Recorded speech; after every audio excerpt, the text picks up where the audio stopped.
Dios te bendiga, mi querido amigo y amiga, que la paz del Señor esté contigo en esta hora.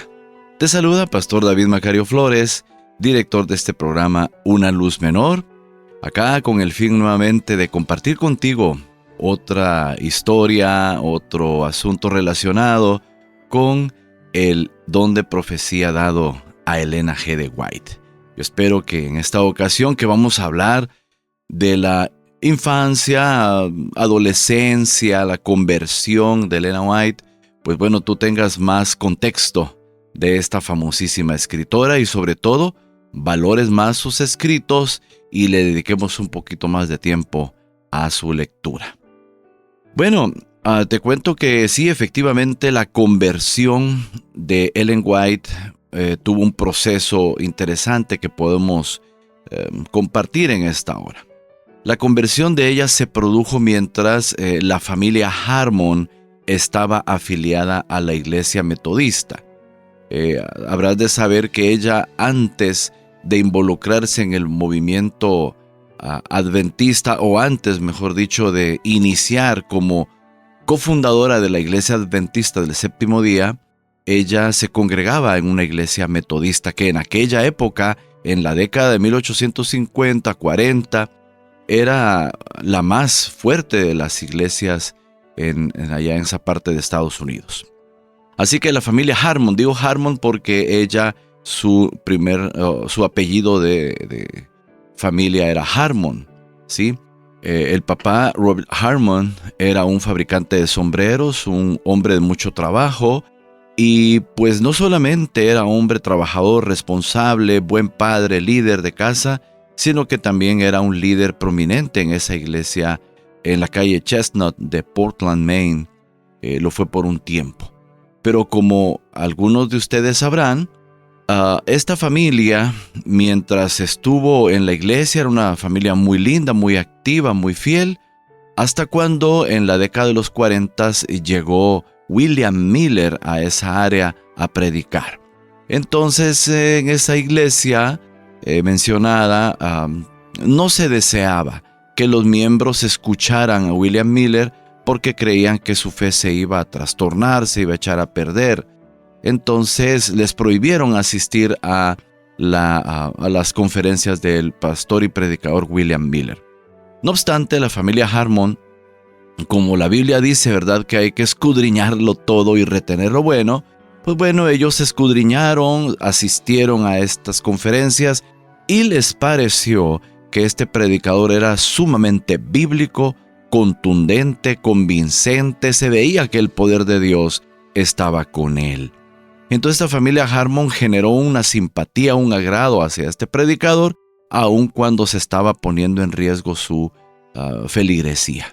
Eventualmente, ahí por 1843, la familia Harmon fue desfraternizada simplemente por haber escuchado a William Miller. Ese fue su pecado, diríamos, entre comillas. Esa fue su razón de apostasía, entre comillas. Y por eso fue que les censuraron, los expulsaron de la iglesia por no haber acatado la prohibición mencionada. Y bueno, ya después de esto, Elena, juntamente con varios de los miembros de la familia Harmon, se involucraron en las predicaciones de William Miller. Elena fue una de las más entusiasmadas con la predicación de este famoso orador que andaba por toda esa parte noreste de los Estados Unidos, predicando que Jesús venía pronto, predicando las profecías, el cumplimiento de las profecías, y sobre todo estaba convencido que Cristo volvería ya en unos cuantos años. Él para ese momento creía que Jesús estaba ya por venir, incluso en el 1843, y eventualmente la fecha o el momento se postergó para 1844. Ya Elena, junto con varios miembros de su familia, estaban esperando a Cristo en esa mitad de 1840-1850. La conversión de Ellen Harmon se produjo mientras había esa agitación, ¿verdad? Esa agitación de que se hablaba de una futura venida de Cristo. Ella había tenido un par de sueños, ella había experimentado esa identificación con esta predicación escatológica, profética. Le encantaban las profecías, la forma con que William Miller explicaba que el fin del mundo se acercaba. Ella, después también de haber experimentado una situación muy difícil, un accidente que tuvo a los 9 años, una pedrada, más bien fue una agresión la que recibió de otra niña de su misma escuela. Después de ese accidente ella cayó en cama, estuvo inconsciente por unas semanas y pasó muy mal de ahí en adelante, al punto que hasta ya no llegó a la escuela. O sea, después del cuarto primaria ella nunca más volvió a la escuela. De manera que su ministerio es mucho más asombroso todavía, haciendo aquí un paréntesis. Su ministerio es mucho más asombroso entonces porque, imagínate, fue alguien tan extraordinario, fue una persona tan impresionante, la cantidad de libros y 100,000 páginas que escribió, siendo que solo se quedó en cuarto primaria. ¿Cómo puede alguien hacer eso? A mediados del siglo XIX, a finales del siglo XIX, inicios del siglo XX, ¿cómo puede alguien producir tanta información valiosa, cero ficción, todo completamente en ayuda a las personas en su realidad, tanto en lo emocional, la salud, la educación, la teología? O sea, ¿cómo puede alguien aportar tanto a la sociedad y al mundo entero hoy en día, habiéndose quedado en cuarto primaria? Pero bueno, mientras ella estaba en esa convalecencia, en sus 12, 13, 14 años, después de haber experimentado ese accidente a los 9 años, ella tuvo la oportunidad de encontrarse pues más de cerca con Dios. Ustedes saben que cuando uno pasa por una situación de dolor, de sufrimiento, de enfermedad, es cuando más se acerca a Dios. Eso es así y la historia nos lo ha dicho y lo hemos experimentado todos, que cuando estamos más angustiados, en mayor sufrimiento, enfermedad, es allí cuando más buscamos a Dios. Y lo mismo le pasó a ella. Estando así enfermita es cuando más buscó a Dios y se preguntaba, ¿por qué, Señor? Y siendo que tú eres tan bueno, pero en 2 sueños que ella tuvo, el Señor Jesucristo le mostró que la amaba.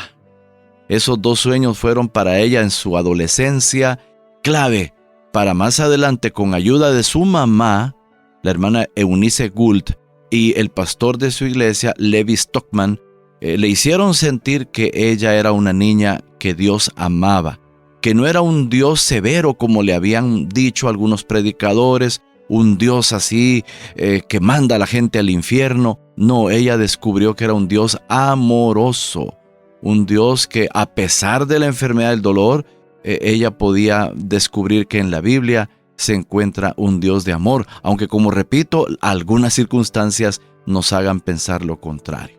Pues bien, ella recibió invitación, asistía a reuniones, ya cuando se pudo poner de pie y asistir a la iglesia. Ella buscaba al Señor con la predicación de Miller, eso se fortaleció, pero se bautizó aproximadamente en 1842. Exactamente, 1842, allí ella se bautizó siendo una adolescente. Eso significa, mis queridos amigos y amigas, que Dios puede hacer impacto en la vida de nuestros adolescentes. Dios puede hacerles el llamado, aún en la niñez misma. Dios, así como llamó a Samuel, puede llamar a niños, niñas, puede llamar a adolescentes, antes que se comprometan con algún vicio, antes que se metan en una adicción, antes que atrofien su vida de alguna u otra manera. Así que así llamó a Ellen White y ella se bautizó, ella dentro de una iglesia metodista, porque, como repito, es allí donde ella estaba congregada, aunque un año después iba a ser desfraternizada. Pero, como repito, fue desfraternizada simplemente porque asistió a un culto, una predicación que la iglesia metodista había censurado en ese momento. Pues bueno, ella en su conversión, como repito, no es que estaba en una vida mundana, no, ella siempre fue creyente. desde sus inicios fue creyente, pero se convirtió en el sentido en que entendió mejor a Dios, conoció mejor a Jesucristo a través de sus sueños, a través de la Biblia también, y en su vida experimentó que a pesar del dolor y la enfermedad, Dios estaba con ella. A través de la oración, uno puede gozarse en medio de diversas pruebas. Y esa es la situación de la pequeña Elena, y algo muy importante que le dijo el pastor Levi Stockman. Después de que ella le contó los sueños que había tenido, él le dijo: ay, Elenita, yo creo que Dios te está llamando o te ha llamado para una obra en el futuro. Dios te está llamando, Dios te ha escogido. Como voz de profeta, el pastor Levi Stockman, pues él no sabía, pero Dios ya la había escogido a la pequeña Elena para llegar a ser una sierva de Dios y recibir posteriormente el espíritu, el don de profecía. En una próxima ocasión estaré dando seguimiento a esta historia de Elena G. de White. Por el momento, muchísimas gracias por tu atención. Que el Señor te bendiga.